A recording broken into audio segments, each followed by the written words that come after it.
The image has to do, of course, with the resurrection, in my estimation, because what you talked about, alluded to, is that many studies have been done right up to the present time that show a miraculous image on this shroud, perfectly anatomical. I use the term miraculous because scientists have not been able to determine how that image came to the shroud. You alluded to carbon testing, you may have, that was done in the 1980s, but that has been largely proved to, I don't want to use the term debunked, but discredited by the fact that they tested a woven piece of patched fabric, which somehow, I don't know why they used the patch, that had been sewn into the shroud in the Middle Ages to repair damage from a fire that almost destroyed the shroud. So they never tested the actual shroud material itself, the original shroud, and now the Vatican, the church authorities of the Roman Catholic Church don't want to allow any more testing. So there's also a fear of cloning and other possibilities. Now, a thing about the image, they had NASA had done, the imaging unit had done some testing on the shroud, and they discovered that this image is just on the very superficial surface.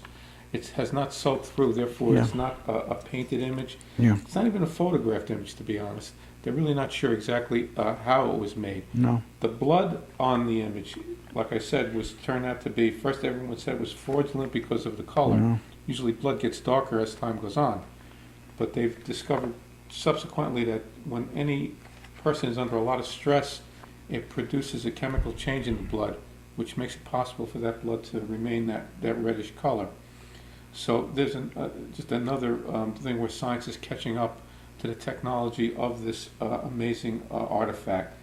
In addition, the cloth, along with the shroud, I forgot the name, Siderium of Vieta, the face, has the same blood type AB, which was tested recently, and also tested positive for a male.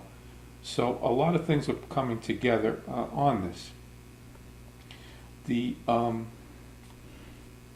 image itself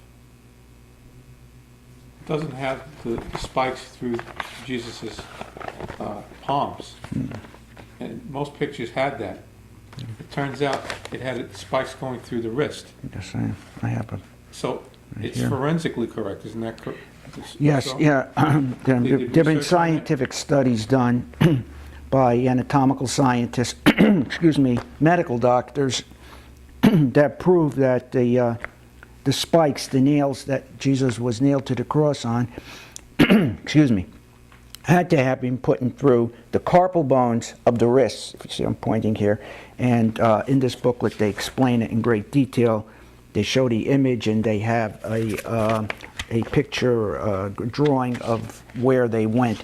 In the palms, they would have ripped out. So it was in the carpal bone, and also on the shroud, if you look carefully, it's been pointed out, and I just realized that today when we were looking at the video, that there's no thumb showing. And the reason why is that they've proven by doing this tests on bodies, cadavers, that when you put a spike or a nail through the bone, the thumb comes in, automatically goes in, and that's what you're seeing.